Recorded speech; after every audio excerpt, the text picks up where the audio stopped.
何か習っていたのか。ピアノと書道なら。 Hoje a gente vai falar de um dos seres mais mitológicos que a cultura popular conseguiu produzir. Ele que é constantemente pedido aqui nos comentários. Quando vai ter vídeo do Ayano Koji? Quando vai ter vídeo do Ayano Koji? Sim, vídeo sobre o Ayano Koji. Eu me chamo Thiago Krasevski. Não esquece de se inscrever aqui no canal, deixar o like nesse vídeo para ter mais vídeos sobre o Ayano Koji e confere no primeiro link da descrição que está tendo uma promoção dos meus livros. Corre lá. O tema desse vídeo aqui vai ser 10 leis do poder que o Ayano Koji utiliza. A gente vai narrar conforme o Robert Greene, na ordem cronológica em que o Robert Greene nos passou, ok? A primeira lei do poder que o Ayano Koji usa é justamente a primeira lei do poder: não ofusque o brilho do seu mestre. Como que o Ayano Koji faz isso? Pensa só, quando ele foi para aquela escola especial lá, ele entrou em um sistema onde ele não entendia quais seriam as regras e nem as punições. Os outros alunos, eles pensaram, não, é assim que vai funcionar, e o Ayano Koji pensou um pouco além. Ele pensou, pô, talvez essas regras que nos passaram nessa escola não sejam exatamente as regras que vão ser aplicadas. Ele foi um passo além, né? Foi um pouco mais precavido e realmente começou a agir de forma que condizente com essa precaução, tá? E o que acontece? Para ele não ser considerado assim o melhor, que ele tinha potencial, ele claramente é um dos caras mais inteligentes ali, ele grava, não sei se ele tem uma memória idética, mas ele claramente, se quisesse, ficaria acima de todo mundo. Só que não é muito saudável tu ter, por exemplo, vários inimigos ou várias pessoas que estariam atrás de ti por tu ser o melhor. Então, o que ele faz? No caso do Ayano Koji, o mestre dele não é um mestre em específico, não é a professora, não é o diretor, não é o mano lá do Grêmio Estudantil, é a própria turma dele, é onde ele vai desenvolver o poder dele. Então, para não ofuscar o brilho do mestre dele, ele tira notas medianas, assim todo mundo pensa que ele não é um cara nem muito inteligente, nem muito burro. Ele faz as pessoas basicamente se sentirem confortavelmente superiores a ele, sendo que ele é superior a elas. A segunda lei do poder que o Ayano Koji utiliza é a segunda lei do poder: não confie demais nos seus amigos e aprenda a usar os inimigos. Uma das demonstrações mais proeminentes do Ayano Koji foi sempre estar um passo à frente dos inimigos e não deixar que as relações de amizade atrapalhassem nos objetivos que ele tinha no final das contas. Então ele consegue ter uma forte presença de opa, tudo bem? Como é que tu tá? Ele tem esse carisma de as pessoas gostarem dele, principalmente as meninas gostam muito do Ayano Koji, mas ele não entrega ouro pro bandido, como diz o ditado popular. Ele não vai lá e revela quais são as pretensões dele, exceto em um raro momento lá que ele deixa escapar algo. E justamente por ele não entregar ouro pro bandido, as pessoas não sabem o que pensar sobre ele. No caso, elas têm uma opinião que ele é um cara comum, beleza. Então elas nunca vão se preparar para se defender de um ataque que vem de um cara comum. A gente se prepara para enfrentar os caras fortes, os caras fracos a gente pensa, mano, se esse mano vem me enfrentar, eu aniquilo ele e dane-se. E é aí que entra o perigo, porque uma pessoa que se finge de fraca pode vir e nos aniquilar, porque a gente não estava preparado, a gente não construiu escudos e defesa contra essa pessoa. A terceira lei do poder que o Ayano Koji utiliza é a terceira lei do poder: oculte suas intenções. Ao lado dele a gente pode citar apenas o Light Yagami, que ambos tiveram essa maestria com a terceira lei do poder, que é não revelar o que eles pretendiam de fato. No caso do Ayano Koji, eu daria uma vantagem para ele. Ele foi melhor que o Light Yagami. Por quê? Porque o Light Yagami, ele corria risco de vida. Então, mesmo que ele quisesse em determinado momento se abrir para alguém, ele não poderia. Pô, era que nem entregar a vida dele nas mãos de alguém. Então, mesmo que ele quisesse, ele não poderia. O Ayano Koji demonstrou ter mais autocontrole e menos vontade de interações humanas para satisfazer o próprio ego. Então, pra mim, na minha opinião, a personificação viva da terceira lei do poder é sim o Ayano Koji. Ocultar as tuas intenções, não falar para as pessoas o que tu pretende de fato, é uma das melhores ferramentas que tu vai utilizar pro resto da tua vida.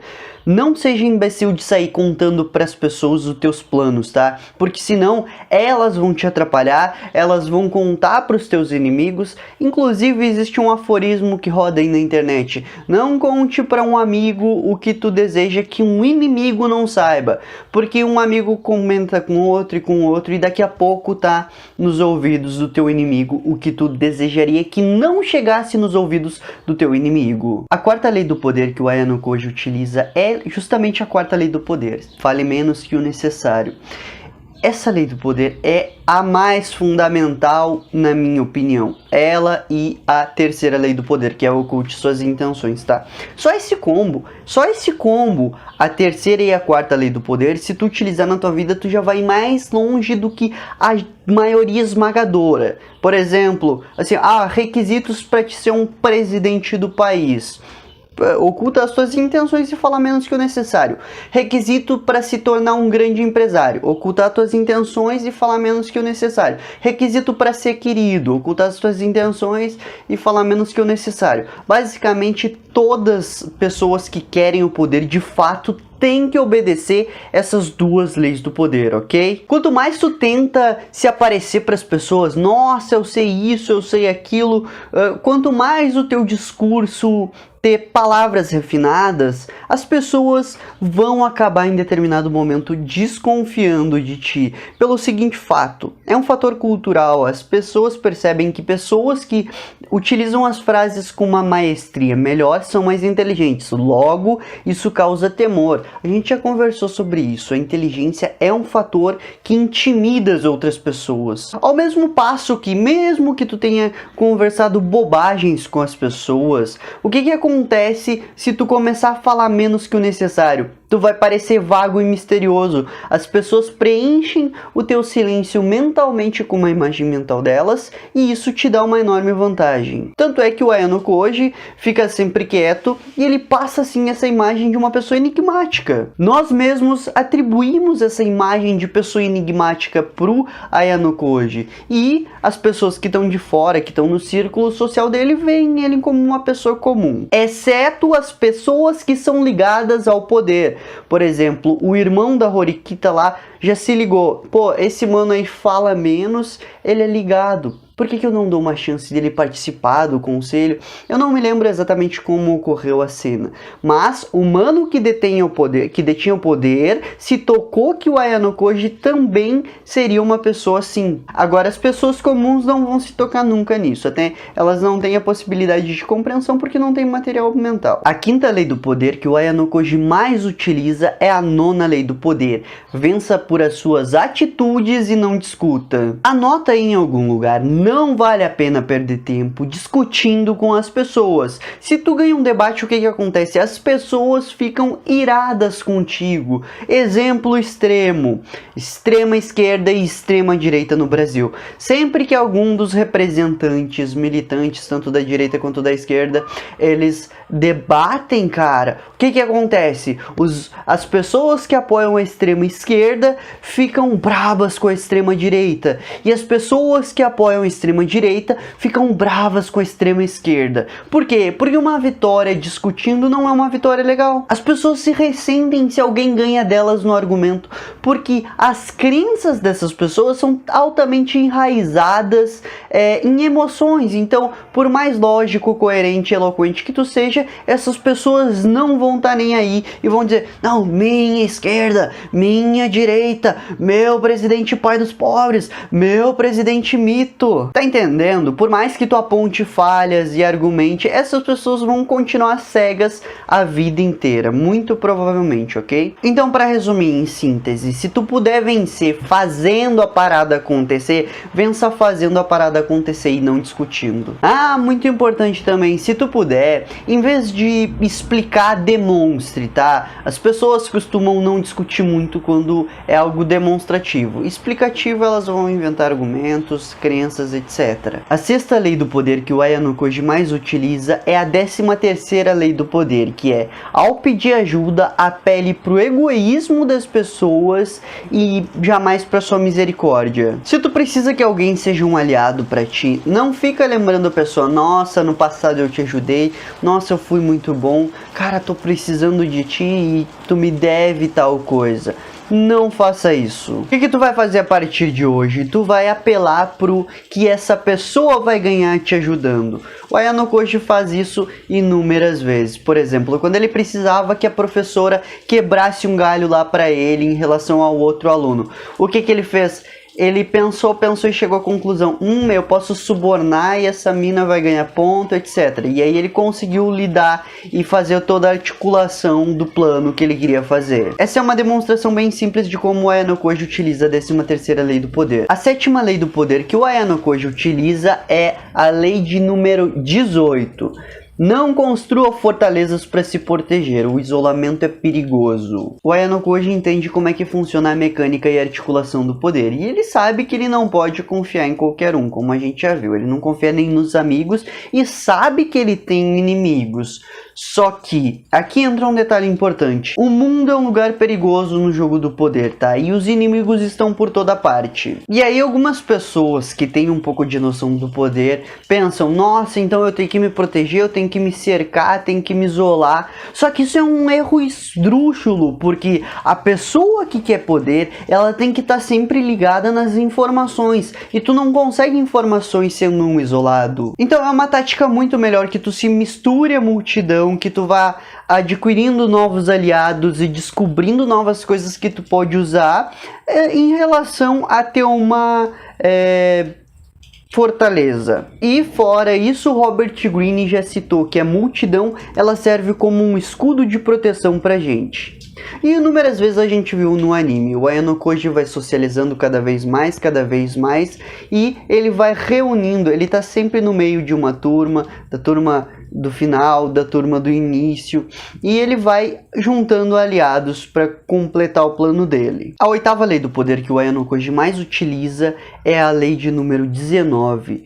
Saiba com quem você está lidando, não ofenda a pessoa errada. A primeira coisa é uma percepção rudimentar da realidade, que é: nem toda pessoa reage às coisas da mesma forma que os outros, né? Então, dependendo da pessoa que tu usar para massa de manobra, de repente tu encontrou um chiclete na sola do teu pé que nunca mais vai sair. São os famosos lobos em pele de cordeiro, como cita o Robert Greene. Portanto, tome muito cuidado para não ofender as pessoas erradas. E essa é uma tática do Ayano-Koji. Tudo bem que ele se garante com outras estratégias e com outros aliados, mas tu não vê ele comprando briga de graça, não é mesmo? Ele até defendeu a Horikita quando o irmão dela estava tentando humilhar ela, mas ele não foi lá fazer uma algazarra e proclamar que eles seriam inimigos. Ele foi com o intuito de defender a Horikita, que, até onde a gente sabe, talvez seja tudo parte de um plano para se aliar com o irmão da Horikita,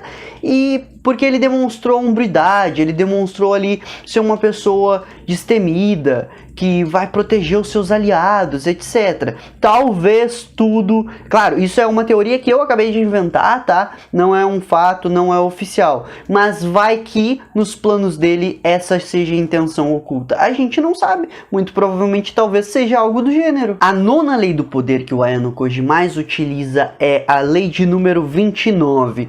Planeje até o fim. Cara, essa lei é fundamental.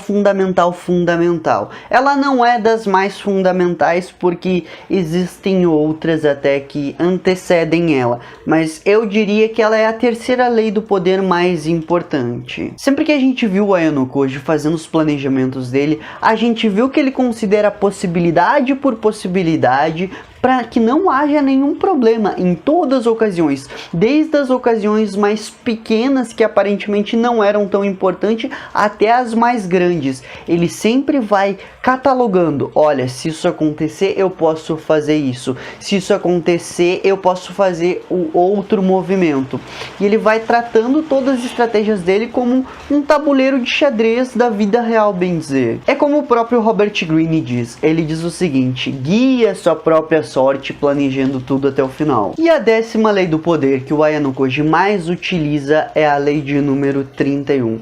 Controle as opções, quem dá as cartas é você. Muitas vezes a gente viu o Ayano-koji guiando alguém, dando créditos a alguém, fazendo essa pessoa estar em débito com ele, tá devendo uma pra ele. Por quê? Porque ele não tá deixando as pessoas ter opção, ele tá dando as cartas conforme vão aceitando. Tipo, tu ganhou um mérito por algo que eu fiz, beleza. Talvez no futuro tu me deva algo, te lembra daquela vez que tu me ajudou, mas agora tem uma oportunidade aqui que tu vai ganhar mais ainda, e a gente já é amigo, eu já te ajudei, sabe? Tudo isso entra em uma seção específica de argumentos de persuasão que ele pode vir a ter, porque as pessoas devem uma para ele. É a famosa... gatilho mental da reciprocidade, sabe? Onde tu dá uma amostra para uma pessoa e ela se sente obrigada a comprar, ou quando tu faz um favor para uma pessoa e ela se sente obrigado a retribuir. No caso do Ayano-koji, ele não vai ser idiota e não vai tentar dizer: te lembra que eu te ajudei, agora tu tem que me ajudar de volta. Muito provavelmente ele vai utilizar a lei do poder de apelar para os benefícios que a pessoa vai ter de ajudar ele. Só que essa porta aberta que ficou dele ter ajudado essa pessoa é que vai ajudar aí na articulação dos planos dele, logicamente, porque já tem um histórico com essa pessoa. É melhor tu negociar com quem? Com quem tu já tem um histórico e não com um desconhecido. Todo mundo sabe disso. Gostou desse vídeo, brother? Não esquece de se inscrever aqui no canal, deixa o teu like nesse vídeo, deixa nos comentários: Thiago, conta comigo. Tá rolando promoção dos meus livros, vai lá, clica no primeiro link da descrição e pelo menos confere, só dá uma chance, lê e diz se gostou ou não, ok? Fui!